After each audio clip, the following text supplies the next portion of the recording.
মামুন নিজেও তো ভাই আমাকে অনেক অশ্লীল গালিগালাজ করেছে, আপনাদের সামনে আমি স্পিকারে শুনিয়েছি।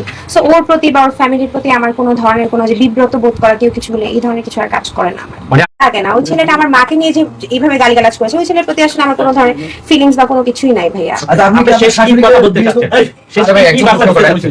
শেষ বার্তা দিতে চাচ্ছি যে কোনো মেয়ে যাতে মামুনের চক্করে না পড়ে, আমি যেভাবে সাফারার আর কোনো মেয়ে যাতে সাফারার না হয়, আমাকে যেভাবে ম্যানিপুলেট করেছে। অনেক বেশি মানে টাইম এন্ড হট এই রুমে এসি নাই, দ্যাটস ওয়াই আমি ক্যাপ খুলে আপনার জাস্ট মানে ভিডিও করছি। আর আমি ফুল প্যান্ট এখানে পরে আসছি কারণ অনেক সময় বাইরে গেলে আমি হচ্ছে ট্রাউজার পরেছি। অনেক সমস্যা হচ্ছে। I don't want that. আচ্ছা, মনে আবারও কি শুরু করবে কিনা নতুন করে মামুন কিসারা? আরে ভাই শুরু করবো।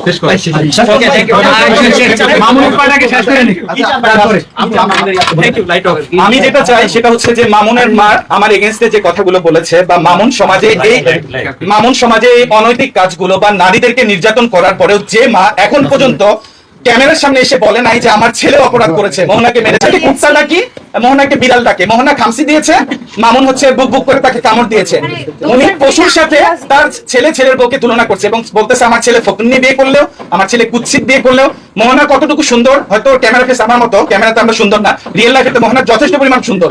তাইলে তাকে যে বুড়ি কুৎসিত বলতে পারে, যে বুড়ির বানরের মতো চেহারা ক্রিয়েট করে বাংলাদেশের বিভিন্ন নারীদেরকে এই বুড়ি শুধুমাত্র আমি নির্যাতন গুলো শুধু মামুনের দোষ দিব না, এই বুড়ি ইনফ্লুয়েন্স করে মেয়েদেরকে নির্যাতিত করে নিচ্ছে। সো এই বুড়িকে সবার আগে আইনের আওতায় নিয়ে আসা উচিত। এবং জুলাই আন্দোলনে আপনারা দেখবেন পুলিশকে ফুট ওভার ব্রিজে যেভাবে ঝুলাইয়ে টাঙায় পিটাই মারা হয়েছে, এই বুড়িকে নিয়ে এসে ওভাবে পিটাইলে তার ছেলে সোজা হতে বাধ্য। কারণ যার মা ভালো তার সন্তান ভালো, এই বুড়ি ভালো না। যে পরিবারের মা সুশিক্ষায় শিক্ষিত না, সেই পরিবারের সন্তানকে যত নর্থ সাউথ ইউনিভার্সিটি থেকে আর ওই লন্ডনের হার্ভার্ড ইউনিভার্সিটি থেকে পড়ায় নিয়ে আসেন না কেন, সে কখনো ভালো কিছু শিক্ষা গ্রহণ করতে পারবে না।